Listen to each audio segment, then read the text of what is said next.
এই হল শিশু ওমর। বাবা রহিম মিয়া দিনমজুরের কাজ করেন। সপ্তাহে একদিন বাড়িতে আসেন। আবার কখনো 15 দিনে একদিন আসেন।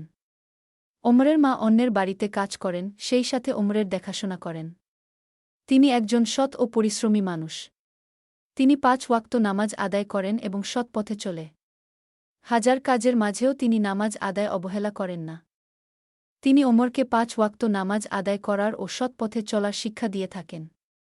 একদিন ওমরের মা ওমরকে স্কুলে যাওয়ার জন্য রেডি করে দিচ্ছেন আর ওমরকে বলে দিচ্ছেন, দেখো বাবা, ওমর স্কুলে গিয়ে কারো সাথে দুষ্টামি করবে না, মিথ্যা কথা বলবে না, কারো জিনিস বাবা না বলে ধরবে না।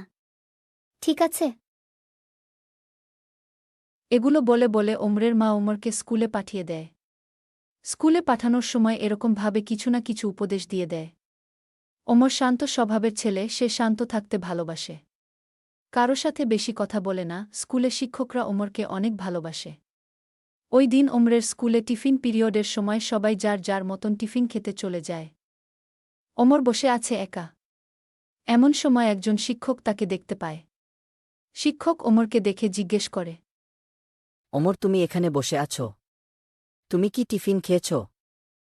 স্যার, আমি টিফিন আনিনি, বাড়ি থেকে আসার সময় খেয়ে এসেছি। সেই সকালবেলা স্কুলে আসার সময় খেয়ে এসেছ। এখন তো দুপুর হয়ে গেছে।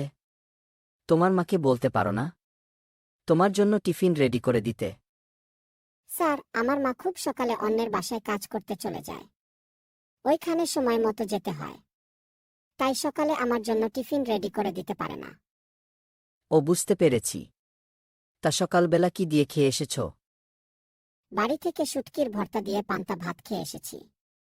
শুনো ওমর, তোমার মা যে অন্যের বাসায় কাজ করে, এ কথা স্কুলে কাউকে বলো না। এতে সবাই তোমাকে ছোট চোখে দেখবে। আর বাড়ি থেকে যাই দিয়ে খেয়ে আসো, অন্যদের সাথে যখন বলবা ভালো কিছু বলবা। না স্যার, মিথ্যা কথা কেন বলবো? আমার মা আমাকে শিখিয়েছে সদা সত্য কথা বলতে।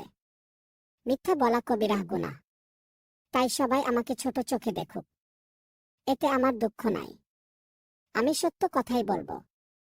আচ্ছা, বুঝলাম, চলো আমার সাথে। আমরা একসাথে টিফিন করবা। আমি আজকে তোমাকে টিফিন খাওয়াবো।